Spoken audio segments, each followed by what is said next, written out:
Olá, esse é o 23º episódio do A Fonte da Gigahertz, patrocinado nessa semana pela ExpressVPN. Quem tá falando aqui é o Marcos Mendes, e assim como toda semana temos aqui o Felipe Espósito, mas num ambiente um pouco diferente, né, Felipe? Tudo bem?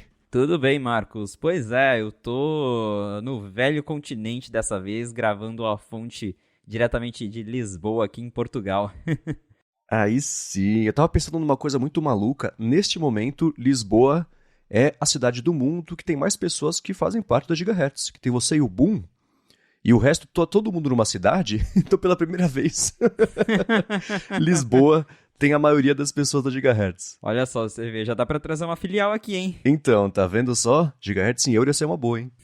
Nossa, agora realmente tá falando minha língua. Euro, dólar, Né, aí o não? negócio é bom. Mas e aí, eu sei que você já, então, como você tá por aí, você já teve a oportunidade de testar o Flighty, né? Com as Live Activities, como é que foi? Pois é, eu testei o Flighty. Na verdade, eu já tinha testado o Flighty no nosso encontro da Gigahertz. Porque É verdade, eu fui né? de Londrina para São Paulo, então eu já coloquei os meus voos ali. E é realmente muito legal, porque você consegue ver os detalhes do voo ali já logo na tela de bloqueio. Então, para quem tem o iPhone 14, você não precisa nem ligar o celular para dar aquela espiadinha, ver quanto tempo que falta, o horário do embarque.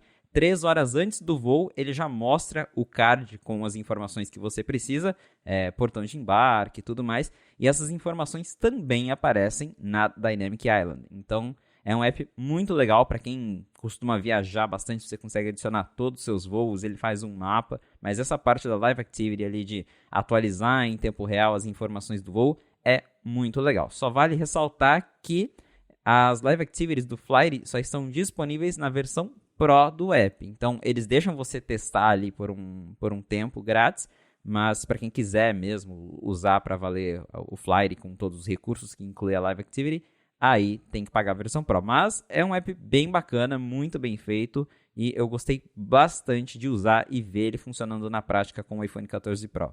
Boa. E AirTags, foram úteis ou só um brinquedinho nessa viagem? Mala de todo mundo chegou? Como é que foi? Que eu vi que você falou sobre a Adorno lá no Twitter, eu falei, xiii.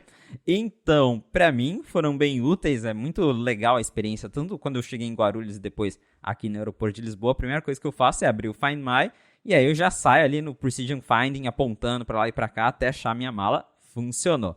O Adorno levou um susto, porque quando ele desceu do avião, ele foi procurar a mala dele e tava lá, atualizado agora, Guarulhos. A gente ficou, será que a mala não veio? O que será que aconteceu? Ele perdeu o AirTag dele, a gente não sabe o que aconteceu. A mala dele chegou, então, menos mal, a gente tava com medo da mala também ter ficado pra trás.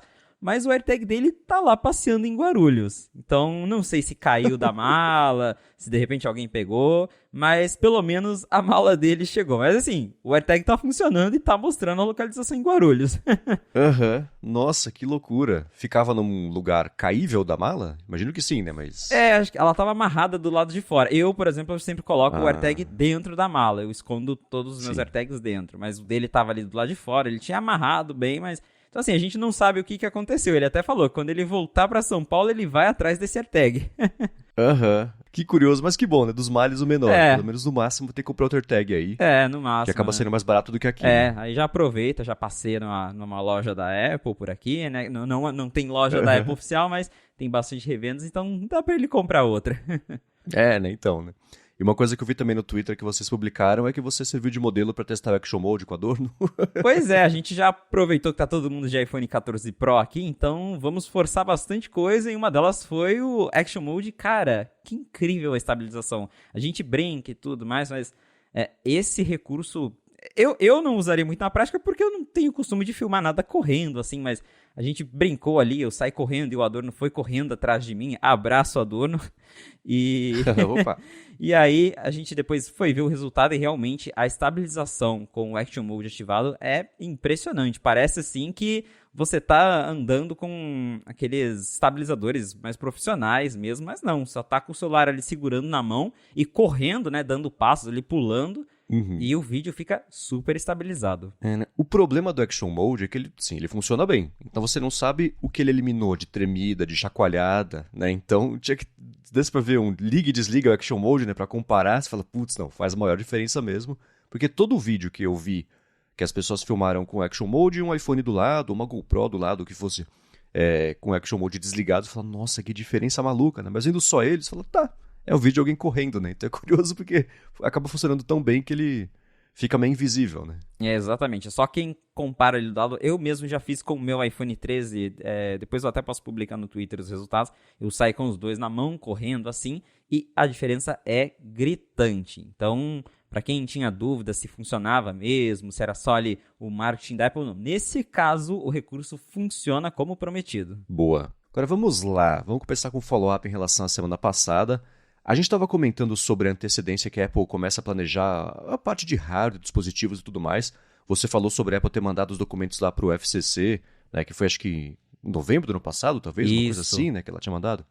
E aí o Rambo comentou, ele falou assim, só para deixar claro, quando a Apple manda os documentos por FCC, já está tudo finalizado, né? O design está inteiro finalizado. Não começou a montar os iPhones 14 lá naquela época, mas sim, estava tudo terminado, incluindo componente interno e externo, no fim de 2021, e aí depois disso fica muito difícil de fazer alteração de hardware, porque exige teste novo, certificação nova. Então, para não restar nenhuma dúvida, quando ela faz isso, quer dizer que já acabou, tá pronto, né? Fechou o arquivo, manda fazer, manda produzir, manda imprimir, né? Já tá tudo certinho. Exatamente. Eles se antecipam muito, até porque a gente sabe que a Apple trabalha com uma escala gigantesca de produção. Então, se com essa antecipação eles já têm problema para atender a demanda, imagina se deixassem para fazer em cima da hora. Realmente não ia dar conta. Uhum. Você é só ver, por exemplo, saiu faz uns dias, acho que foi o Ming Chi Kuo que comentou que a Apple, pro próximo iPhone já, eu acho, né, vai eliminar os botões físicos, móveis dos aparelhos, né, o botão o liga e desliga, volume e tudo mais, então...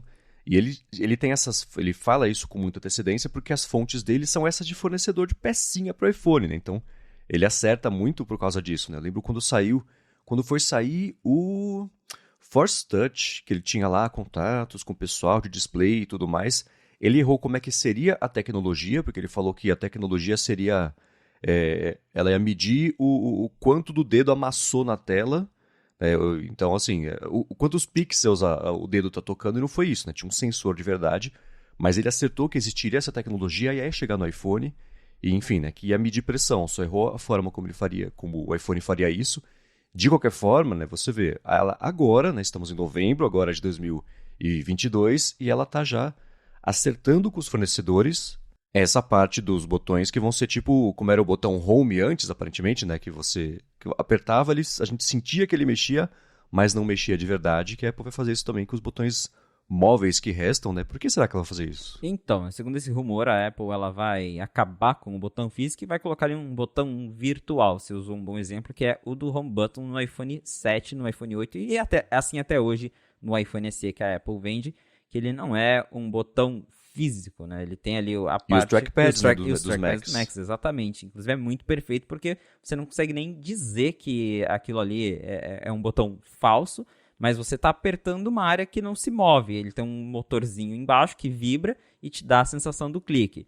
O lado bom disso é que isso torna o aparelho mais durável, porque botões físicos eles podem estragar, eles estão sujeitos a, eventualmente, a peça mecânica dar algum problema. A gente sabe que no passado era muito comum o Home Button do iPhone, por exemplo, parar de funcionar, afundar, e com isso você elimina esse tipo de problema. Então acredito que a Apple esteja buscando tornar, por exemplo, o iPhone mais resistente à água, porque se não tem a peça móvel ali, você acha que consegue vedar mais aquelas áreas, então é mais um espaço do iPhone que vai ficar protegido, e isso deve, claro, aumentar ainda mais a durabilidade do aparelho. Então faz bastante sentido isso que o Kuo falou, e se ele falou isso agora é porque provavelmente a Apple já acertou isso e já está encomendando aí as peças para o próximo iPhone, que vai ser lançado só em setembro do ano que vem, provavelmente, mas que desde agora já está tudo ali planejado para iniciar a fabricação desse aparelho.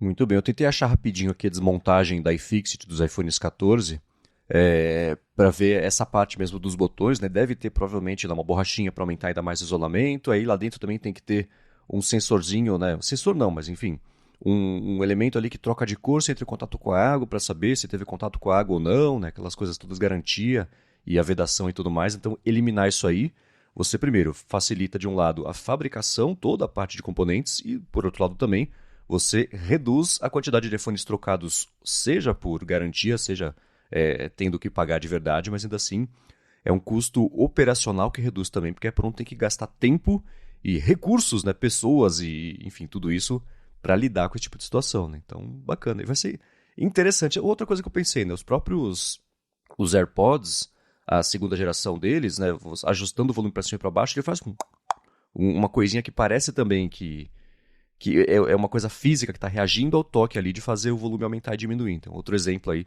não é com o motorzinho lá, mas ainda assim, é outro jeito de enganar nosso cérebro, a gente ter a impressão de que apertou. Ou os que existem hoje mesmo, play e pause, né, que também faz uma coisinha ali pra gente ter o feedback de que o comando foi recebido com sucesso e gerou um resultado. Né? A Apple já usa essa tecnologia, aí, né, seja de uma forma diferente ali nos AirPods, usando um som, ou como a gente já falou no botão aí dos iPhones que ainda possuem o botão Home, mas já é uma tecnologia existente e faz sentido que ela leve isso para mais botões para tornar os aparelhos de fato mais duráveis e reduzir os problemas, os defeitos, e claro, isso acaba beneficiando tanto o usuário, que vai ter um aparelho mais durável, e também, como você disse, a própria Apple, que vai gastar menos para reparar esse tipo de coisa. É isso aí. E eu falei sobre os AirPods, deixa eu fazer um follow-up barra uma notícia que saiu recentemente, que eu, quando comprei, eu comentei com o Rambo. Eu falei, o que tem acontecido às vezes, né, usando os AirPods, os Pro 2, é que, sei lá, parece que eu tô com como é que chama lá? Aquele som 3D? Esqueci.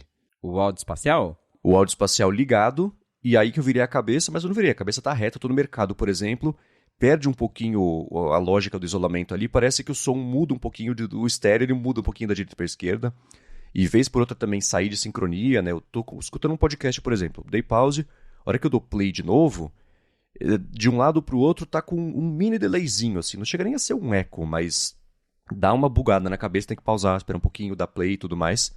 E eu comentei isso aí, e aí saíram atualizações de firmware e tudo mais, atualizei, mas mesmo assim continuou e saiu uma notícia que diz que eu não tô maluco, né? Então, que tem mais pessoas passando justamente também por esse tipo de problema, né?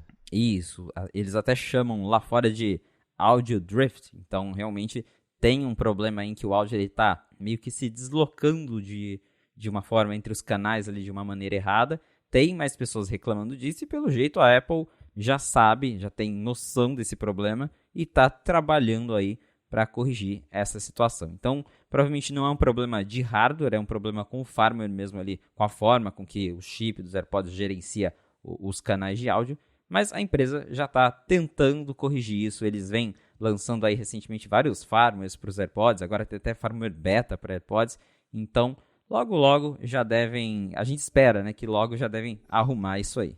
E uma coisa que eu achei curiosa que o pessoal comentou lá no podcast Accidental Tech Podcast é que um dos apresentadores lá ficou surpreso e descobriu que um monte de gente também não sabia que para ajustar o volume nos AirPods Pro 2, você não tem que fazer com o dedão e o dedo indicador o movimento para cima ou para baixo. Não é ordenhar o volume. E sim, você deixa o dedão fixo e só com o dedo indicador para cima e para baixo você ajusta o volume. E aí o pessoal falou, nossa, eu achei que tivesse quebrado, que não funcionava. Ah, então muito obrigado. Então para quem comprou e talvez esteja com essa dúvida, é assim que ajusta o volume, tá? Ordenhar foi engraçado. E uma coisa que eu não comentei quando eu fiz o meu mini review rapidinho aqui no episódio 21, né, que o Rambo participou e falou do Apple Watch dele, que eu comentei dos AirPods, é que esse ajuste de volume, assim, é óbvio, né, mas é muito bem-vindo. Nossa, que curioso que a gente vivia sem isso até agora, né, porque é besta falar que útil, mas de fato, que útil, né, de não ter que ajustar ou no relógio quando eu tô correndo, enfim, no iPhone mesmo. É uma bobeirinha, assim, que a gente tem que criar o hábito para fazer, porque até hoje não tinha, né, então tem que lembrar que existe a função e começar a usar, mas ela é bem útil mesmo. Tirando esse probleminha aí de audio drift, que eu também tenho passado, excelente compra. O isolamento de ruído dele é inacreditavelmente melhor do que já era muito bom. 2 vezes melhor. Muito bem, e uma outra coisa também que é meio follow-up, meio notícia, é que lá na Apple, a busca por alguém para substituir a Evans Henke, que substituiu o Johnny Ive só por 3 anos como diretora da parte de design de hardware, tá meio complicado de achar alguém para ocupar esse cargo, né? Pois é, segundo uma reportagem recente da Bloomberg, a Apple tá com bastante dificuldade para encontrar alguém para liderar a parte de design da empresa. Até porque a gente está falando aí de pessoas de muito alto escalão. O time de design da Apple é certamente um dos mais, se não o mais importante lá dentro da empresa, tanto que o Johnny Ive sempre teve esse renome, essa fama por ser o chefe de design da Apple, e quando ele saiu, ele entregou uma responsabilidade muito grande nas mãos do substituto dele, que é o Alan Dye, e também Evans Henke. Evans Henke está saindo da Apple, a gente já comentou sobre isso, ela vai deixar a empresa nos próximos 6 meses, agora, né, já se passou um mês desde que foi anunciado, então ela tem aí mais algum tempinho de Apple, mas realmente parece que a Apple está com problemas para encontrar alguém à altura ou alguém que aceite estar à frente aí do departamento de design da empresa. Uma coisa que na matéria comenta aí que é outro reflexo da Apple de Tim Cook, né, que assim, quando você tinha lá o Steve Jobs e o Johnny Ive, os dois basicamente comandando o que seria a parte de hardware, mas assim, o Johnny Ive com uma carta livre para fazer, um passe livre para fazer o que ele quisesse, a dinâmica de poder, talvez, dentro da Apple, ela pendia muito pro design. Era assim, o Johnny Ive inventava um negócio, o Mac vai ser dessa grossura aqui. Galera de engenharia mesmo se vira para fazer o negócio caber aqui dentro, tem que caber aqui dentro. Hoje em dia, a operação da Apple está muito mais voltada justamente à parte operacional. Então não é mais assim, vamos fazer dentro desse negócio aqui e se vira. É assim, como é que a gente consegue fazer isso e garantir que a gente vai fazer 60 milhões de unidades por um custo tal, né? Então, essa parte operacional tem muito mais peso e isso está limitando a galera de design que não era limitada por isso antes. Então, por causa disso, muita gente saiu, né? Da época que o Johnny Ive estava lá liderando até hoje, era uma equipe de acho de 15 pessoas, saíram 10, uma coisa assim, 12 talvez. Muita gente já não está mais por lá, né? 15 pessoas saíram, não é isso? Isso mesmo, 15 pessoas do time principal ali, que trabalhava junto com o Johnny Ive, já deixaram a Apple desde 2015, e uma das principais razões é justamente esse fato de que o design, ele perdeu, o time de design perdeu autonomia dentro da empresa por conta disso de operações mesmo. O Tim Cook ele tem priorizado a parte operacional, como você bem comentou, a questão de produzir mais, de lucrar mais. Então a Apple ela não está mais necessariamente focada em deixar os designers serem mais livres, de inventar muita coisa que talvez seja complicada de produzir, que vai dar problema, que vai ter que diminuir o tanto de unidades. Então, claro, né, esses designers mais renomados, que é a galera que trabalhava diretamente com o Ive, fica ali sentida com isso, se sente limitada, e por isso esse pessoal está deixando a empresa, e acho que também por isso eles estão com tanta dificuldade de encontrar alguém que aceite estar ali na frente diante de todas essas condições impostas aí pelo conselho da Apple e pelo próprio Tim Cook. E uma coisa que é curiosa é que o Ive, ele tinha uma... você vê entrevistas dele, tudo bem que entrevista ele está numa situação mais exposta, talvez não fique à vontade, né? Não é que ele numa entrevista é igual como ele é pessoalmente, mas ainda assim é uma pessoa que tem as manias dele, os tiques dele, um jeito meio estranho de se comunicar e tudo mais, só que internamente, e foi uma coisa natural para ele, ele tinha um bom talento de liderar as pessoas, de falar, gente, ideias são tipo bebês, você tem que tomar cuidado com elas, e deixa florescer, e deixa ver como é que vai ser, e vai ajustando. E era o contraste com o Jobs, não, isso é uma porcaria, isso é um inútil, vai embora, né? Então tinha esse tipo good cop, bad cop, essa relação que funcionava bem com a Apple. E na matéria da Bloomberg, o Mark Gurman comenta que uma opção que a Apple tem interna seria promover, por exemplo, o Richard Howard, que ele trabalha na equipe do Apple Watch, não me lembro. Isso, ele trabalhou ali com o Apple Watch. E aí, só que esse cara não tem essa parte do talento de pessoas, né? Ele saindo ali da parte operacional mesmo, dia a dia, mão na massa, fazer as coisas, versus começar a administrar pessoas e tudo mais, não foi bacana para ele. Consigo me relacionar quando fui no cargo gerencial, foi um pesadelo para mim e para as pessoas que eu estava gerenciando, então dá para entender, né? A pessoa, ela tem que ter a pessoa certa com o talento dela na área certa, senão, por mais talentosa que ela seja, dá errado. E uma outra opção seria promover o Alan Dye, que hoje em dia é responsável pelo design de software, né? Lembrando que Alan Dye e Evans Henke, cada uma passou a tomar conta de uma parte do todo que o Johnny Ive tomava conta, depois que saiu lá, foi saído, na verdade, o Scott Forston, né? O Johnny Ive passou a lidar com os layouts também, e aí quando ele passou aquele... ficava mais tempo com a família, ficou meio de saco cheio da Apple, por causa, aparentemente, do Tim Cook, as responsabilidades dele caíram a parte de software para o Alan Dye e a parte de hardware para Evans Henke, e hoje o Alan Dye lidera tudo de software, e uma opção seria promovê-lo a liderar hardware também, o que seria talvez arriscado, meio controverso, né? Porque o Alan Dye não tem uma citação tão grande com o resultado do que ele faz em comparação com o Evans Henke. Né? Exato. O negócio dele é mais software e ele até já apareceu algumas vezes ali em eventos da Apple, publicamente, desde que ele assumiu essa questão, essa área do design de interface. Ele, por exemplo, introduziu a Dynamic Island, ele introduziu o design do macOS Big Sur, que foi quando a Apple redesenhou ali de novo o macOS. Então, ele está, sim, à frente de coisas muito importantes dos últimos anos da Apple, mas focado em software. Então, você pegar isso e levar para o hardware tem uma diferença muito grande. É uma possibilidade, claro, mas também tem que ver se ele aceita. Então, tem tudo isso, talvez seja meio complicado, enfim, pedir para ele assumir e pensar que ele vai querer aceitar. Então, claro, é uma possibilidade, mas parece um pouco improvável nesse momento. Então, a Apple tem uma opção também de nomear algum outro designer que trabalhava ali junto com o Ive, mas isso eu também acho complicado porque justamente a gente está vendo que quase todos eles estão saindo da empresa e a Apple corre o risco de nomear alguém que daqui a um ano já vai cansar da empresa e vai querer sair.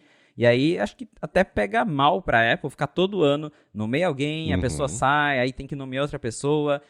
É o que está acontecendo com o Evans Henke, que ficou ali um tempinho depois que o Johnny Ive saiu e agora já está saindo também. Então, acho que nomear outra pessoa antiga tem esse risco. E, claro, a terceira opção é recrutar alguém de fora, o que também pode ser complicado, já que a gente está falando de um cargo tão importante. De novo, né? O time design é um dos mais importantes da Apple.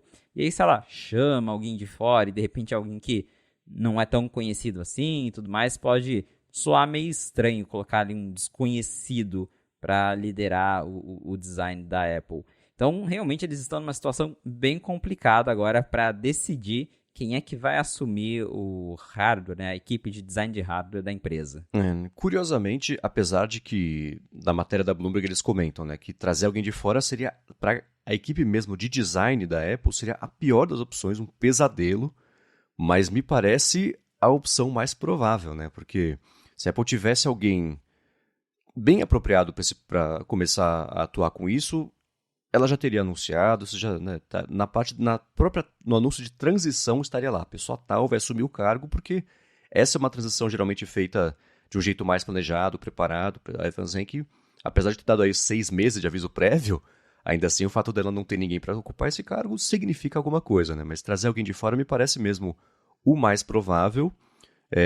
Mas o que eu imagino que vai acontecer é que será alguém desconhecido, assim, né? Não que está começando ontem a fazer hardware, mas ainda assim que não seja de que veio sei lá, veio da Amazon, veio do Google, veio da Microsoft, não, é alguém bom já, com uma certa carreira, fazendo alguma... Ia ser engraçado se fosse o Mark Nilsson, né, que é o sócio do Johnny Ive lá na Love From.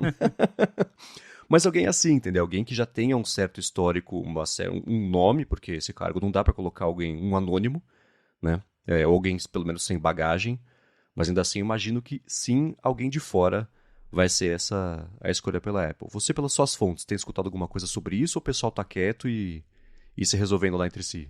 Por enquanto a gente ainda não ouviu nada sobre, então realmente é outra coisa que me leva a crer que eles realmente, de fato, não têm um nome certo nem para considerar assim lá dentro, que é o que você disse. Se eles tivessem o nome, eles provavelmente já teriam apontado esse nome.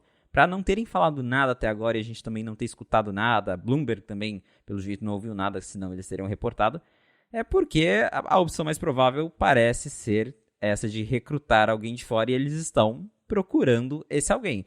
Mas com certeza eu já imagino o burburinho que isso vai causar internamente ali entre os designers da Apple quando se eles anunciarem que contrataram alguém de fora para liderar o design da companhia. Pois é, daqui a uns 2 meses, imagino que dá pra chutar, a gente descobre. Agora, um último follow-up em relação ao que a gente tem comentado nas últimas semanas é sobre os estoques bem baixos de iPhones. O Thiago Ferraz mandou uma mensagem pra gente e falou que ele estava nos Estados Unidos, no dia do lançamento do iPhone 14, foi na loja, mas o modelo dele, quando chegou a vez dele, não tinha mais, que ele queria um Pro Max de 256. Ele pensou, vou ficar mais uma semana aqui, certeza que eu acho. Ele falou que passou por mais 3 cidades e em todas as lojas das 3 cidades ele perguntava e não tinha, tá até agora, voltou de mão vazia, tá até agora sem iPhone. Se deram uma espiada, uma sondada nas lojas aí de Portugal ou ainda não deu tempo de passar no Apple Store em Lisboa pra ver como é que tá? Quer dizer, tempo talvez tenha dado, né? Que eu sei que você tá com um brinquedo novo, mas sobre iPhone, virou algo não? É a mesma situação. Os modelos Pro parecem estar mais esgotados, o 14 normal tem. E é aquilo que a gente já comentou, a própria Apple confirmou que tá faltando estoque, eles não estão conseguindo produzir o suficiente para atender a demanda. Então não é um problema só do Brasil, só dos Estados Unidos, é realmente uma situação global. Está faltando iPhone 14 Pro. E tá piorando, né? Da semana passada, a gente falou na semana passada já que a Apple anunciou para o mercado que não tem iPhone para vender, não tem iPhone para fazer, então, né, acionistas e clientes preparem-se, mas de uma semana para cá a situação na China de Covid e a parte de produção ficou mais desafiadora ainda, né? Exatamente, a China ela vem impondo aí várias restrições relacionadas ao combate à Covid-19 e por serem tão severas as fábricas estão paralisadas praticamente, o que acaba afetando a produção de iPhones. Então, a Apple já sofre com a alta demanda, e aí você tem fábricas paradas, ou seja, tragédia confirmada. Então, tá faltando iPhone e a situação deve piorar bastante.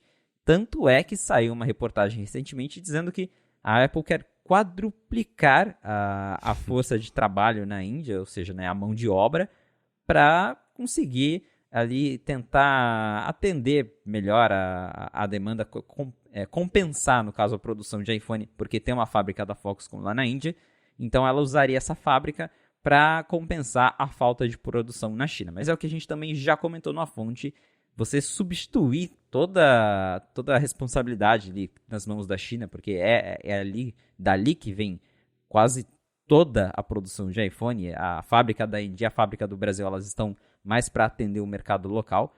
E você não vai fazer isso do dia para a noite. Mas claro, a Apple tem essas outras fábricas e ela provavelmente vai tentar acelerar a produção nesses outros lugares para reduzir um pouquinho a dependência da China. Mas enquanto a empresa estiver aí tendo que lidar com essas paralisações na China, vai ficar bem complicado para quem quer comprar iPhone. É uma situação complicada. A gente comentou semana passada de Zhengzhou, que é a cidade lá, conhecida como cidade do iPhone, que tem a fábrica e tudo mais, e tá com lockdown, a situação lá tá super tensa. E tem Guangzhou também agora, que também tá com lockdown, que é um outro centro fabril que fica ali pertinho, e isso aumentou o desafio. E para a Apple deve ser uma situação complicada, por quê, né? Na China, apesar de que um iPhone novo eles aprendem do zero a fazer, eles aprendem rápido. E assim, a fábrica de iPhones é uma coisa que anda meio sozinha, né? Na Índia, com esse estabelecimento mais recente e tudo mais, o que seria a pior das situações? A Apple ter que depender muito mais da Índia e, na fábrica tal, por algum motivo lá, o botão de volume foi mal feito, foi mal colocado, foi mal montado, mal projetado, mal impresso 3D para colocar lá. Pronto, tem que fazer recall de aparelho, né? Imagina. iPhone, que eu me lembre, recall mesmo não teve, tipo o caso lá dos Galaxy que explodiam lá. Isso precisa fazer um recall, né? Não é aquele programa de trocas que se der defeito, você vai lá na loja e troca. Não tem que chamar de volta todo mundo por uma questão de segurança, mas ainda assim é um suporte que oferece caso tenha algum defeito de fabricação. Todo iPhone todo ano tinha uma coisa assim, mas nunca foi sério o suficiente para falar, todo mundo que comprou, vem aqui na loja, devolve que a gente vai dar um novo, senão vocês podem morrer.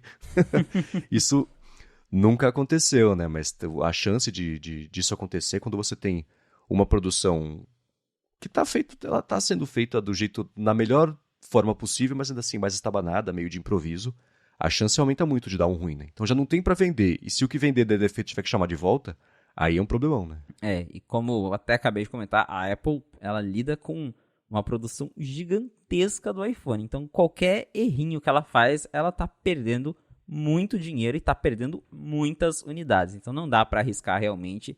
Eles têm que ir ali aos poucos, mas é claro que parece que o caminho, pelo menos por enquanto, é esse, é investir nas outras fábricas que ela tem para tentar minimizar os impactos do que vem rolando lá na China. Muito bem, agora eu quero trazer uma matéria aqui que você publicou lá no 95Mac sobre um estudo que tem a ver com privacidade e App Store e tudo mais.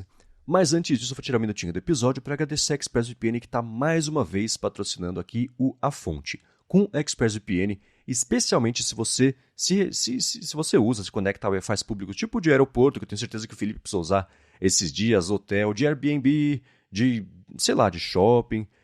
Pode acontecer da sua conexão não estar tão segura quanto você pensa, especialmente o Wi-Fi público de graça, né? Se você se conecta lá, aceitar os termos, pronto, o termo diz o quê? A gente vai ver tudo os sites que você visitam, e isso vai ser usado para publicidade direcionada, essas informações vão ser monetizadas de algum jeito. Então, com a ExpressVPN, isso não acontece, porque mesmo numa situação assim, os seus dados, sua conexão, sua navegação, passam a ser tudo criptografados, o que quer dizer que não dá, mesmo espiando lá o que está acontecendo na conexão, não dá para saber o que é, um pacotinho fechado impenetrável ali de dados indo e vindo, o que é excelente para aumentar muito a sua privacidade, especialmente para você que se conecta em Wi-Fi menos seguros ou potencialmente menos seguros. Outra coisa bacana também da ExpressVPN é que quem assina o serviço pode se conectar, você fala que, sei lá, passa pelo servidor do Japão, aí você acessa a Netflix, você consegue ver o catálogo que tem lá no Japão, que é diferente daqui do Brasil. Mesma coisa para HBO Max, alguns serviços de streaming também, né? Estados Unidos, vários países, não só Japão. O oposto também, se você estiver lá fora, o Felipe, por exemplo, né? Se você quiser ver na Netflix ou no HBO Max, por exemplo, algo que só tem aqui no Brasil, você pode se conectar pela ExpressVPN, fala que está vindo do Brasil e pronto, você passa a ver o catálogo que não estaria disponível. Você continua vendo uma série, por exemplo, que você tem que esperar voltar aqui para o Brasil, que problema, né? Voltar aqui para o Brasil para passar a acompanhar. E o mais bacana disso tudo é que você que escuta aqui A Fonte, você tem duas grandes vantagens se você acessar pelo endereço expressvpn.com/afonte para assinar. A primeira é, você vai ter 30 dias para experimentar, ver se é para você, ver como é que funciona, ver se você se adapta a ter uma VPN na sua vida. E a segunda vantagem, que é maior ainda, é que é a seguinte, para assinar o plano anual, você vai ter 3 meses de desconto. Então, para navegar do jeito mais seguro, abrir possibilidades também, destravar possibilidades geotravadas, ainda por cima com desconto e testar de graça também por um mês, faz o seguinte, acessa expressvpn.com/afonte.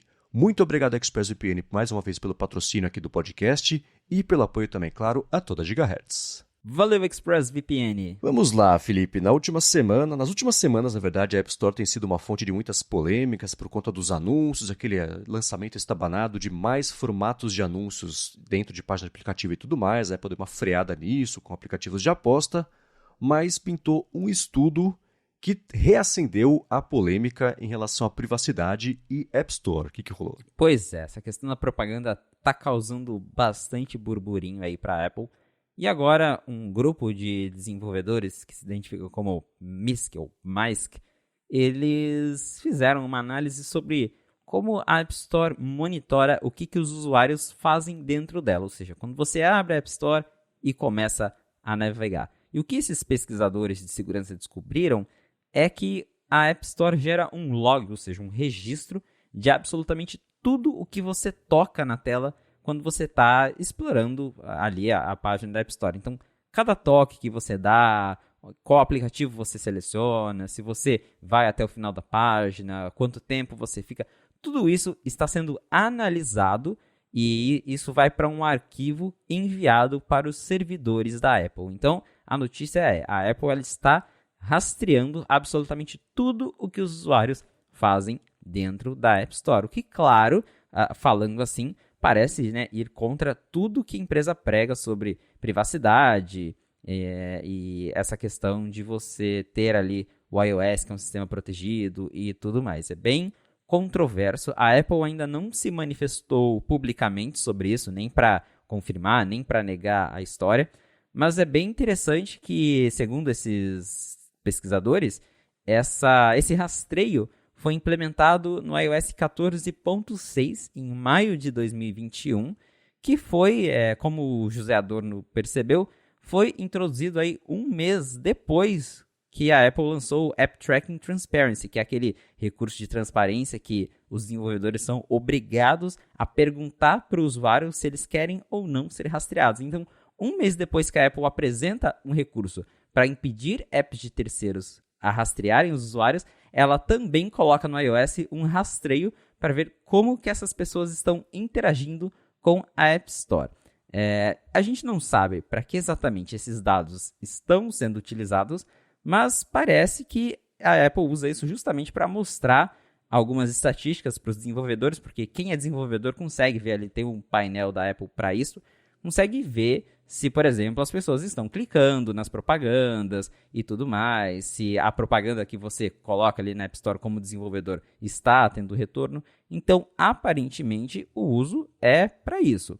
E claro, né, a Apple ela pode argumentar que, por exemplo, ela não compartilha esses dados com terceiro, que só ela que usa os dados, mas mesmo assim é bem controverso de novo, porque enquanto de um lado ela está tentando barrar outras plataformas, como por exemplo, a gente sabe que ela bate muito de frente com o Google e principalmente com o Facebook, nessa questão de propagandas, de impedir que eles rastreiem usuários, e ela vai lá e faz isso. Então até comentei na matéria do 95Mac que pode até acabar em outro processo de antitrust para a empresa, justamente porque eles estão logo, né, um mês depois de impedir desenvolvedores de fazer isso, eles vão lá e fazem.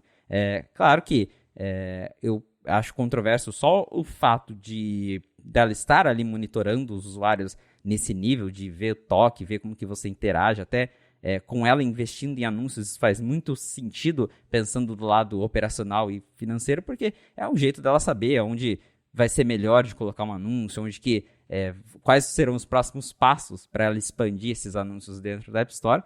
Mas já que ela não deixa outras pessoas fazerem, ela também não deveria fazer, na minha opinião. Eles, no anúncio dessa descoberta por quê? Porque isso pintou recentemente no iOS, no 14. Não. Desde o 14.6, né, ele faz isso aí. Eles falam, isso tudo acontece mesmo que o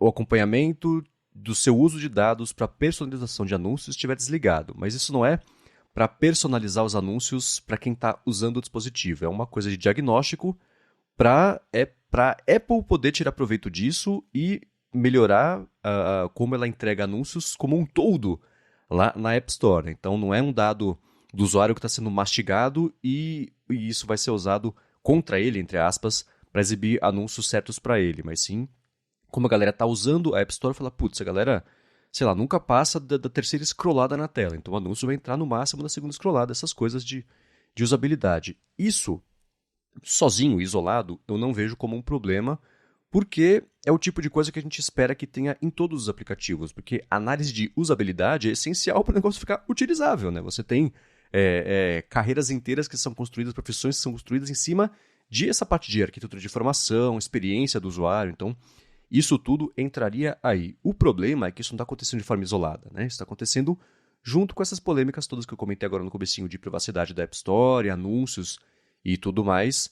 E o que você falou sobre a Apple ter limitado que anunciantes terceiros façam o que eles chamavam de fingerprinting, que é essa parte de acompanhamento de usuários entre aplicativos para poder vender mais anúncio, basicamente mais direcionado.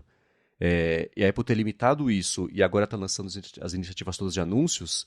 Isso é um problema de, no mínimo, um conflito de interesses. Né? Porque a Apple pode defender, tá, mas no nosso caso, os anúncios não são invasivos, a gente não coleta informação de usuários, a gente segue todas as regras que a gente impôs para os outros, que eles tivessem que seguir também. E o outro fala assim, tá, então quer dizer que você precisou piorar a experiência que eu oferecia para eu ficar igual à sua, ninguém poder concorrer e entregar uma experiência melhor através de anúncios, que eu tenho certeza que tem gente que gosta de receber anúncio direcionado. Se essa coleta, o uso, a análise e a devolutiva de dados é feita de um jeito responsável, maravilha, né? É melhor você estar navegando e receber um anúncio que é de um aplicativo que você vai gostar do que de um anúncio de aplicativo de aposta, ou de nada a ver com o que você gosta. Direcionamento de anúncio é uma coisa relevante, né?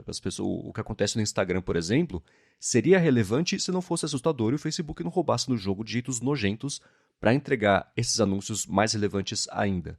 Mas você cortar essa possibilidade para depois falar assim, não, aqui é privacidade, só pode ser assim, e depois lançar o seu serviço de anúncios que usa também isso aí, mas se aproveita de coisas tipo essa que está acontecendo na App Store, é o tal do conflito de interesse, né? E a Apple pode até dizer, tá, tudo bem, isso aqui é como a gente está estudando para a App Store poder entregar anúncios mais...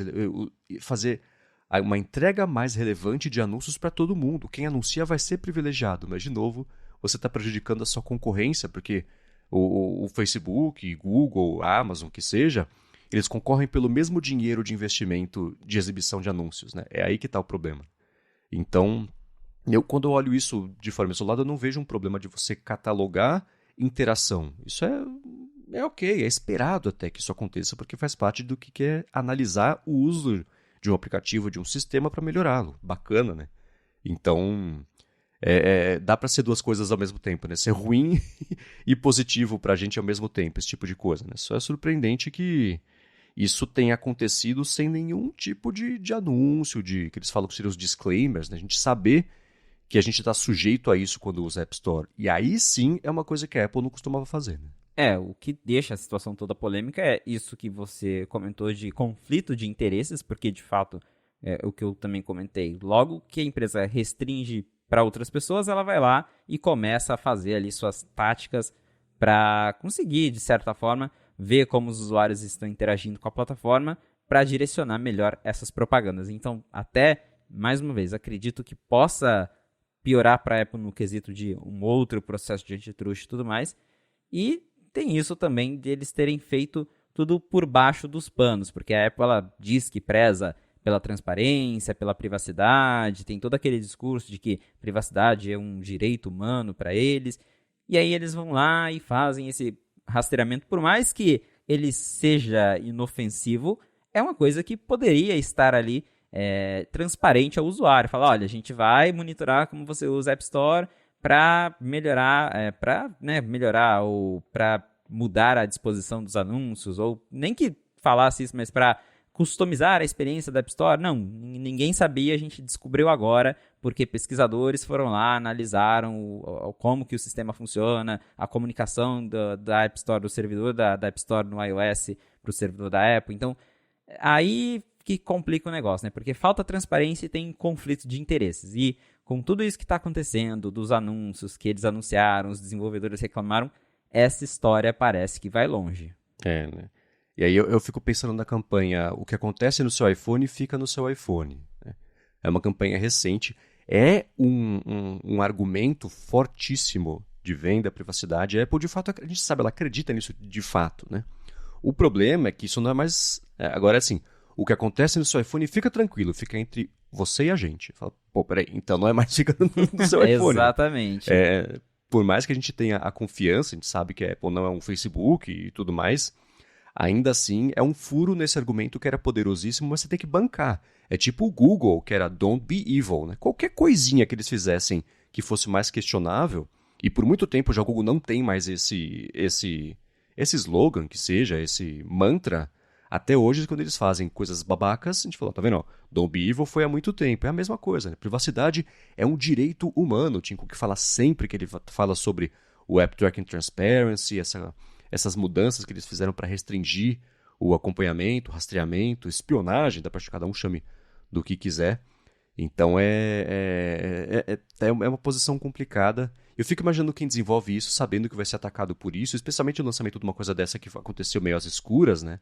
Mas ainda assim tem que fazer de qualquer jeito. Né? Então, só é uma pena, não só que isso esteja acontecendo, mas esteja acontecendo agora para bagunçar ainda mais. Certeza que vai ter processo coletivo. Se tivesse tudo bem, teria.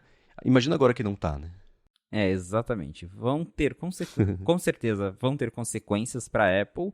E como você comentou agora, é controverso também por causa dessas campanhas. Tanto no lado de privacidade, que é algo que a Apple sempre falava, né, de o que acontece no iPhone fica no iPhone, agora o discurso já não é mais bem assim. E na questão de publicidade também, como a gente já vem comentando nos últimos episódios, que antes a Apple era 100% contra a privacidade, né? Era o ad-free experience, agora é anúncios, mas com privacidade. Então, a gente vê que aos pouquinhos a empresa está se moldando aí para os novos tempos que estão vindo. Pois é. Aí é meio triste. Tudo isso para aumentar 2, 3% no valor da empresa mais valiosa do mundo. Pois precisava. Valeu a pena o custo-benefício de imagem disso? Pois é. Enfim, né? Faz parte. Agora, uma outra coisa que pintou nesse último fim de semana, na verdade, foi o Mark Gurman, ele tá numa situação curiosa, né? Ele publicou lá na newsletter semanal dele, que é a Power On, uma matéria falando sobre o que a gente pode esperar do headset da Apple, né? Que tá chegando e tudo mais. Mas é curioso ver como a Apple, ao longo dos últimos meses, do último ano, na verdade, conseguiu cortar muito as fontes de fato que ele tem ali dentro da Apple, porque ele traz informações relevantes, ainda assim um apanhado do que está rolando, a situação toda do headset, mas tudo com informações, entre muitas aspas, públicas. Né? Ele fala sobre os anúncios de vaga de emprego que tem lá nessa área que tem a ver com o headset e tudo mais. Ele fez um apanhadão do que a gente já sabia, do que a gente pode esperar, começando, por exemplo, ele fala, gente, lembrando, o headset ele vai ser caro, vai custar de 2 a 3 mil dólares, né? Não vai ser uma coisa barata, porque vai ser a melhor tela já colocada no dispositivo, porque tem que ser, né? Se você vê um pixel na sua frente, quebra a ilusão. Tem as câmeras para dentro e para fora e tudo mais, então vai ser essa primeira versão, vai ser cara mesmo. E ele comentou uma coisa que eu achei interessante, as listagens de empregos para essa área que indicam os caminhos que a Apple vai querer seguir com o headset, né? A parte de experiência e tudo mais. Então, você quer começar falando por algum deles específico, falar sobre a newsletter, informações geral? Como é que você quer explorar esse assunto? Para mim, o que mais chama a atenção, que eu acho que é o mais importante de toda essa história, é quando o Gurman diz que entre as vagas que a Apple está abrindo, né, nessa área de aplicações 3D, ambientes 3D, porque eles não falam diretamente que é sobre um headset ou para um metaverso, a palavra que a Apple não gosta, mas é basicamente isso, é relacionado com aplicativos de terceiros. Então, a Apple está procurando engenheiros para que possam trabalhar em tecnologias para que desenvolvedores lá na frente possam criar seus aplicativos para esse mundo 3D. E isso é o mais importante porque não importa se o dispositivo da Apple vai ser o melhor, se ele vai ter o melhor hardware, a melhor plataforma. Para ele fazer sucesso, na minha visão, ele precisa ter bons apps de terceiros. Porque não adianta nada o hardware ser bom se nenhum desenvolvedor adota ele. Porque senão a gente vai ter um produto tipo a Apple TV, que é legal, é bacana, só que jogos, por exemplo, ninguém faz jogo para Apple TV porque a gente até comentou, já passou o timing, quando a Apple podia ter impulsionado mais isso, ela limitava bastante o desenvolvimento de apps para Apple TV, e aí acabou que ficou só no foco ali do streaming mesmo. E com o headset, acho que é isso. Para ele se tornar algo mainstream, né, algo popular entre pessoas comuns, ele precisa, claro, mais para frente ter um custo menor, porque a gente está falando agora que a primeira versão ela vai ser de nicho, inegavelmente, pelo preço, mas precisa ter aplicativos. Se você ficar só limitado ali ao que a Apple oferece, vai ser bem difícil de você atrair usuários comuns. Então, isso que o Gurman falou de que a Apple ela está contratando pessoas para trabalhar nas APIs do sistema, que são as tecnologias que os desenvolvedores vão usar para criar os seus aplicativos para esse mundo 3D, é de fato o que mais me chama a atenção nessa história toda, porque eu espero realmente que a Apple faça algo legal para os desenvolvedores, porque são eles que vão levar a plataforma para frente, assim como foram os desenvolvedores que levaram o iPhone para frente graças à App Store. Uhum. Existe aquele termo que é o killer app, né? Que é assim, sai um aplicativo, geralmente de terceiro, que aí na cabeça de todo mundo na hora encaixa por que aquele dispositivo existe, você dá uma utilidade para ele, todo mundo tem que ter, porque de fato vai ser útil. Então, o próprio Apple Watch nunca teve exatamente um killer app, né? Um aplicativo que define o produto e que todo mundo tem que ter por causa disso. Ele tem a parte de saúde, a Apple no começo, ela própria não sabia muito bem para que queria ser, né? Falar com seus amigos, manda o coração, é o dispositivo mais pessoal da sua vida e no fim das contas hoje em dia ele é menos comunicação e mais acompanhamento de saúde e ela segue investindo mais nisso aí, né? Pro iPhone, no comecinho mesmo já tinha uma questão mais social, né? O próprio Twitter só deu certo por causa do mundo mobile e, assim, os 140 caracteres eram porque dava para twittar por SMS. Até pouco tempo atrás dava, talvez em alguns países ainda dê, mesmo sendo 240 agora. Então, o iPhone foi o killer app pro Twitter, na verdade, né? Foi o contrário, se você for parar para pensar, né? Então, você ter esse ecossistema bacana de desenvolvimento é essencial mesmo, porque Senão você fica que nem, por exemplo, você pega os headsets da Oculus que o Facebook lançou, né? Até hoje, quem compra, vai lá na loja de aplicativos, acha uma outra coisa interessante, que é divertido, é bem feito, mas se você sair para alguém na rua e falar, escuta, fala um aplicativo do Oculus. As pessoas falam, que óculos, né? Se você fala o aplicativo do iPhone, fala o aplicativo de Android, as pessoas sabem do que você está falando. Vão listar 10, né? Talvez. Então tem essa diferença, né? Então a Apple está certa em ir atrás disso. Fico meio reticente sobre, assim, né? Se ela está indo atrás disso agora, não sei. Meio arriscado, porque esse negócio vai ser anunciado já no começo. Lançamento é uma coisa, anúncio é uma coisa, lançamento é outra. Mas se ele vai ser anunciado no começo do ano que vem, ela deveria já ter alguma galera fazendo aplicativos sob 18 mil NDAs, o que é um risco de vazamento? Mas se você quer lançar uma plataforma bem sucedida desde o começo, você tem que ter suporte a ela, senão, como você muito bem disse, vira a Apple TV. O killer app da Apple TV é o quê? A Netflix, né? Não é exatamente o grande diferencial, né? Então faz sentido ela ir atrás disso, é essencial, né? Porque aplicativo, sim, legal, tem o notas imersivo, bacana, isso não vai sustentar um produto de $3.000, né? Exatamente. Então faz sentido mesmo ela estar indo atrás disso aí. Precisa de apps de terceira, e com isso dela estar indo atrás agora, talvez já seja um indício de que a gente vai ter o anúncio supostamente no começo do ano, é o que os rumores dizem, mas que o produto pode chegar às lojas bem depois. A gente até agora não sabe exatamente quando vai lançar, o pessoal fala 2023, 2023. Alguns dizem começo do ano, alguns dizem meio do ano. Então eu acho que talvez role ali um anúncio, um evento no primeiro trimestre de 2023 para anunciar, para mostrar o produto, mas que ele só vai chegar mesmo nas lojas, com o SDK para os desenvolvedores, um tempinho depois. Até diria que a WWDC me parece um momento bem oportuno para mostrar isso, justamente porque daí é um evento focado em desenvolvedores e eles podem mostrar as APIs que eles criaram e tudo mais. Então, apesar de que 2023 agora parece ser o ano famoso, agora vai, eu acho que não vai ser tão no começo do ano assim. Eu fico pensando até para empolgar a galera de desenvolvimento que seria assim, né? Em março, por exemplo, ou fevereiro, talvez quando for fazer um evento para anunciar os Macs novos, né? Que parece que não vai mais sair Mac esse ano. Anuncia, faz aquele anúncio não detalhado, mas ainda assim mais parte mais genérica, conceitual. O headset, o aspecto é esse, vai dar para fazer isso, isso e isso, conversamos, quer dizer, com a Epic não vai dar mais porque eles estão brigados, mas assim com uma empresa grande de jogos aí, vai ter um jogo aqui bacana, tá, não sei o que lá, e mais pra frente a gente vai contar para todo mundo que desenvolve aplicativos como é que vai ser a história para vocês.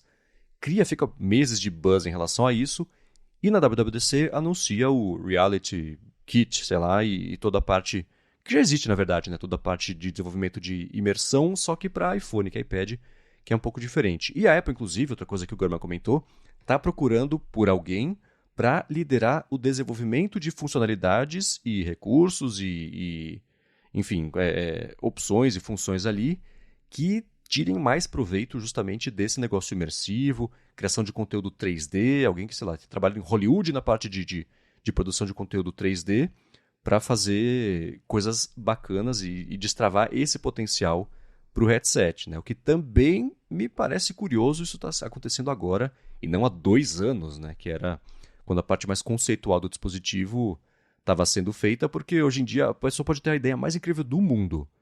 Se o hardware não der suporte a isso, danou-se, né? Espera mais 3 anos para fazer a próxima geração, né? Tem o seu problema. Mas está atrás também.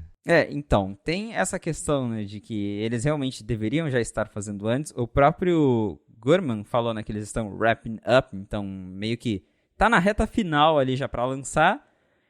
O que pode estar acontecendo é isso deles estarem contratando, já pensando nas próximas versões do headset ou nas próximas atualizações do Reality OS, que é supostamente o nome que a plataforma vai ter.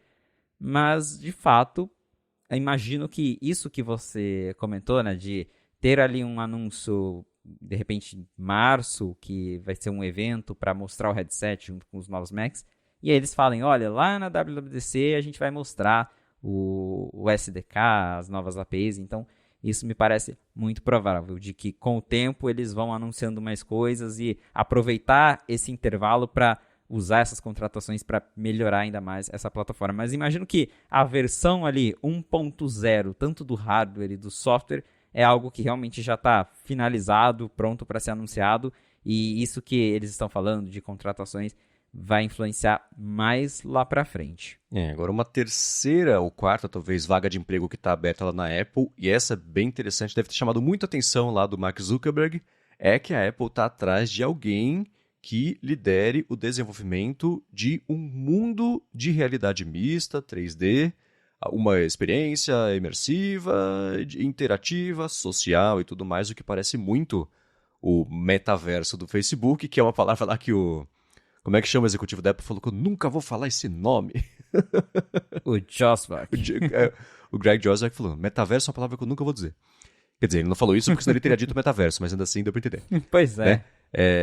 E aí eu fico pensando justamente na situação do Facebook, né? Porque aquilo que eu falei, o Facebook é uma empresa que não é criativa, as cópias são de casa de todo mundo, então eles vão ficar insistindo nessa versão do metaverso até alguém aparecer com uma coisa de fato criativa, aí fala, é isso, beleza, todo mundo, para o que tá fazendo, copia esse aqui, ó, mandei e-mail para vocês, faça igualzinho. Então, certamente vai ser isso no caso do Facebook, e no caso da Apple, parece que ela sim está desenvolvendo alguma coisa social, imersiva, interativa, que é por conta das últimas declarações da Apple, uma coisa que eu não esperava que fosse acontecer, pelo menos não de cara, né? Porque o próprio conceito, isso de metaverso, é uma coisa que eu comentei, eu acho que no ADT. Mobile, digital, hoje em dia especialmente, é assíncrono. Você manda uma mensagem para alguém, a pessoa, a hora que ela puder, ela responde. Aí quando você puder, você responde, né? É raro você ter hoje em dia uma situação em que você tá as duas pessoas, ou 3 ou 10, um grupo, tá todo mundo parado conversando ali, só fazendo isso. Né? Tem, acontece, claro que acontece, mas a regra hoje em dia é todo mundo receber informação e lidar com isso quando quiser. O conceito do metaverso, que era igual o conceito do Second Life, gente, todo mundo hoje às 8 da noite vai estar lá no gazebo da pracinha virtual para trocar uma ideia. E esse tipo de coisa não acontece mais hoje em dia. Você tem jogos, por exemplo, isso rola, bacana, né? Os jogos multiplayer online e tudo mais, isso ainda existe, mas de resto, né, é uma experiência que não se traduz hoje em dia em qualquer outro tipo de aplicativo, categoria de aplicativo. Então, esse negócio do metaverso, todo mundo vai se encontrar socialmente, a gente vem aqui para jogar poker, ou vem aqui para, sei lá, conversar, ou o que eu falei no ADT, ver um show do Araqueto. Não sei. Então, me surpreende, mas me empolga ao mesmo tempo saber que a Apple está trabalhando em cima de alguma coisa disso, porque geralmente a máxima é essa, né? A Apple não lança primeiro, mas lança direito. Então, curioso para saber o que vai ser esse lançar direito, no caso do que na Apple vai ser equivalente ao metaverso. Eu imagino que venha algo um pouquinho diferente do Facebook com base nas declarações que os executivos da Apple têm dado sobre eles não gostarem do metaverso. Tim Cook disse aquela vez que ele não acredita que as pessoas tenham que viver uma vida 100% conectadas ali num ambiente virtual o tempo todo. Então, me parece natural que a Apple vai ter o ambiente dela, mas eu imagino que eles vão promover isso de uma forma diferente. Talvez não para você ficar ali o tempo todo conversando, mas de repente para fazer ações específicas, como por exemplo, participar da gravação de alguma coisa, aí vai ter um jeito diferente mais imersivo de todo mundo estar ali junto, mas para eventos particulares do que algo para você ficar ali, passar o dia conversando e fazer coisas o tempo todo. Então, acredito sim na possibilidade que a Apple está criando o seu universo 3D virtual, mas que eles vão trabalhar em cima disso de uma forma diferente do que a Meta vem fazendo, que é basicamente tentar substituir a vida real pelo metaverso. Você falou sobre shows, eu pensei, por exemplo, Apple Music com os shows que ela tem promovido, documentário nem tanto, mas show mesmo, que é uma coisa rara, mas acontece, né? Isso no metaverso funciona, né? Que nem, por exemplo, aquele bando de show que costumava ter, faz tempo que eu não vejo no Fortnite, artista tal vai chacoalhar o avatar lá na sexta-feira às 8 da noite, todo mundo lá, vamos lá, e tem o show, e todo mundo vê e tudo mais. Então, isso pode ser interessante, você envolve pessoas e traz interesse para pessoas que não estão necessariamente ligadas no mundo dos jogos, que é um filão de mercado enorme, mas ainda é um nichão, né? Hoje você tem muito mais pessoas que não jogam do que jogam, então você trazer o interesse disso para a galera do jogo e da galera que também não é do jogo, todo mundo no mesmo lugar, beleza, você uniu públicos diferentes e todo mundo comprou seu dispositivo, que é o interesse da Apple nessa situação, né? Então, esse tipo de evento virtual é uma coisa que isso sim pode funcionar, porque é uma coisa que a escala é mundial, né? Funciona muito bem, todo mundo vai parar para ver o show do Miley Cyrus em 3D lá no palco do Apple Music Festival do metaverso. Beleza, né? Mas ainda assim, seguindo isso que o Tim-Cook comentou, interações mais curtas, né? Um show que seja de 2 horas, com intervalo, né? Porque o negócio da cabeça por 2 horas vai cansar, mas ainda assim é diferente de um dia inteiro, fazer reuniões no metaverso, como é a proposta lá do Facebook, que a Jonas Stern fez. Ela ficou 24 horas, ela fez um vídeo bem bacana, de 24 horas no metaverso e, assim, um pesadelo, né? Então aí sim dá pra ter um caminho, né? Essa ideia de metaverso o tempo todo também me assusta um pouco. Eu acho que deve ser até incômodo pela parte de ficar ali com um aparelho desse 24 horas na cabeça. Mas então acredito, considerando de novo essas declarações aí do Tim Cook, de outros executivos da Apple, que vai existir o metaverso da Apple, mas que ele não vai ser trabalhado dessa forma, que ele vai ser voltado para ações pontuais, como eventos, shows e coisas que façam mais sentido você estar ali imerso durante 1 até 2 horas. A gente vai ter que esperar até 2023, mas pelo jeito o que dá a entender é que a Apple realmente está querendo fazer algo diferente. Se eles vão conseguir mesmo, a gente é o famoso, né? Esperar para ver. Aham. Agora, para finalizar aqui o episódio de hoje, eu quero saber sobre o brinquedo novo que você comprou aí em Portugal. Vi fotos, fiquei feliz e com inveja ao mesmo tempo. Mas vamos lá. Você comprou um iPad Pro? Comprei um iPad Pro com chip M2, que acabou de ser lançado. Consegui o prata, porque os iPads estão bem escassos também. Tá bem difícil de conseguir iPad. Eu já vinha monitorando os estoques nas lojas daqui de Portugal antes de eu vir para cá e eu vi que estava em falta. E aí deu sorte, que eu dei sorte, porque logo quando eu vim eles conseguiram repor estoque, então tinha disponível o modelo que eu queria, que é o prata, de 11 polegadas. Então, primeira observação que eu tenho é sobre a cor, porque eu há muito tempo vim usando produtos cinza espacial da Apple, meu Mac é cinza espacial, tive já várias coisas assim, meus iPads anteriores são cinza espacial, mas eu tava cansado dessa cor e quando eu peguei o prata, me deu uma sensação legal, porque o prata me lembra os produtos originais da Apple, né? Os MacBooks originais eram prata, o iPad original era prata. Então eu achei muito mais bonito do que o cinza espacial. Acho que eu já estou um pouco enjoado então por isso, mas para quem está considerando aí, ó, o prata é uma opção legal. E o iPad em si também, né? Passei 24 horas com ele. Gostei do tamanho da tela, igual eu falei, o meu é o de 11 polegadas.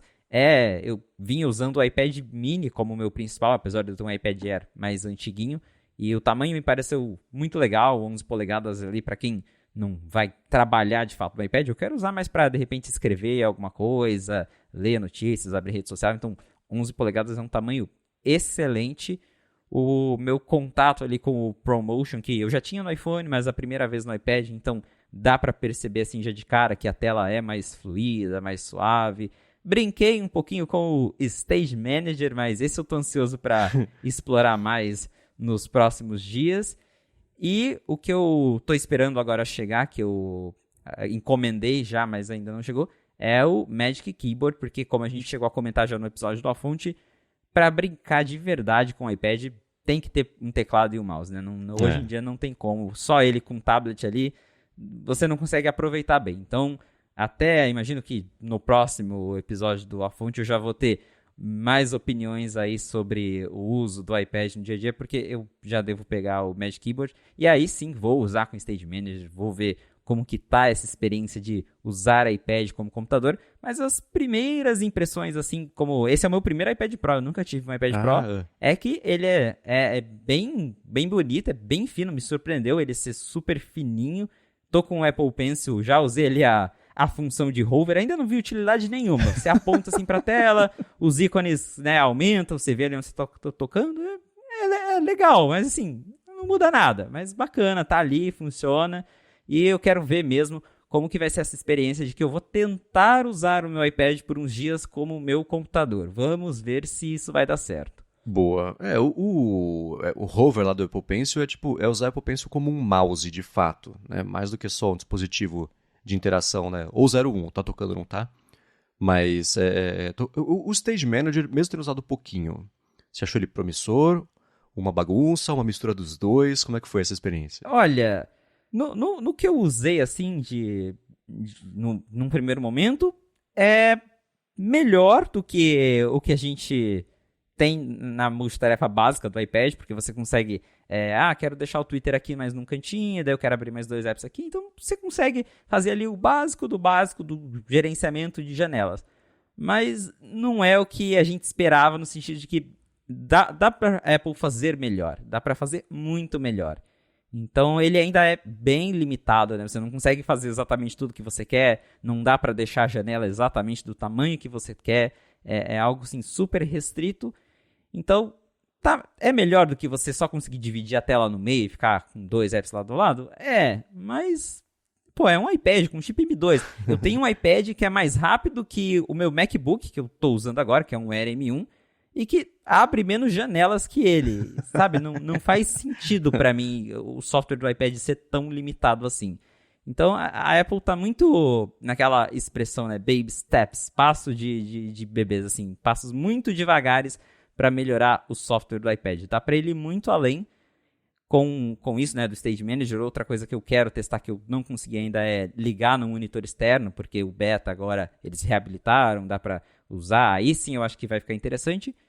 Mas só o Stage Manager, assim, do jeito que ele tá hoje, é legalzinho, mas também não aproveita, acho que, todo o potencial que o iPad tem. Boa. E o Magic Keyboard que você vai comprar é o que do iPad mesmo, né? Não é o teclado Bluetooth externo, mas sim o que encaixa ele, bonitinho. Isso. Aquele que flutua e tudo mais, pra daí, né, ter a experiência iPad completa, com Magic Keyboard, Apple Pencil, o iPad M2 mais novo, pra eu ver se essa história de usar iPad como computador dá certo ou não. Uhum. Você comprou com trackpad, não? Isso, com trackpad. Eu só não recebi ainda porque aqui em Portugal, nas lojas físicas, eles só vendem o teclado no padrão europeu. Tá. E eu quero a versão US, então eu tive que pedir pelo site para entregar aqui no apartamento. Então teclado é uma coisa que eu não conseguiria superar também. Aliás, eu só não comprei um MacBook Pro quando eu fui pra Espanha faz uns meses por causa do teclado.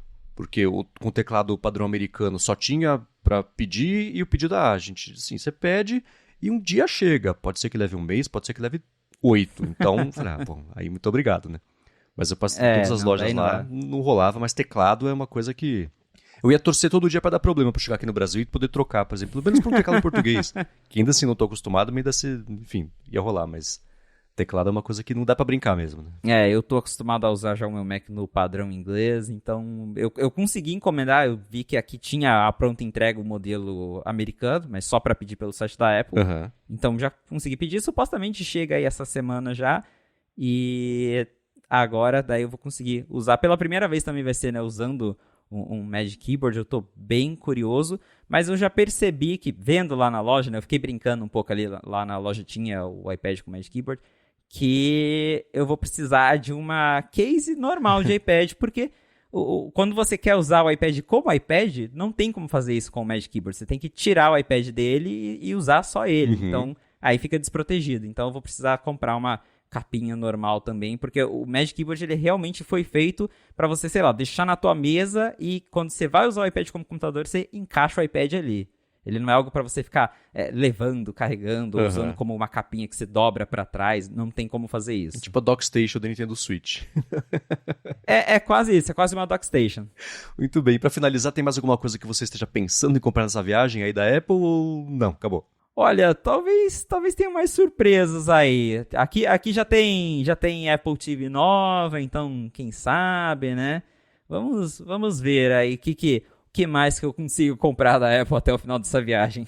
Boa. Cenas para os próximos capítulos. Felipe, obrigado por ter tirado um minutinho das suas férias, mais do que um minutinho das suas férias, uma horinha aí das suas férias, para poder gravar com a gente aqui.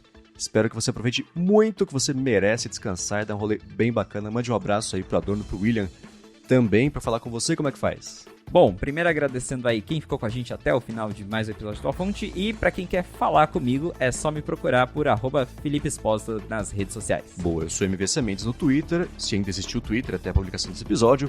Apresento um bando de podcast Aqui da Gigahertz também o Bolha Dev, que é o noticiário diário da Alura de tecnologia, inovação e desenvolvimento, e escrevo por ifeed.pt. Muito obrigado a ExpressVPN mais uma vez pelo patrocínio aqui do episódio. Para achar os links do que a gente comentou, vai em gigahertz.fm/afonte/23 e a gente volta na semana que vem. Valeu, galera. Um abraço e até o próximo episódio.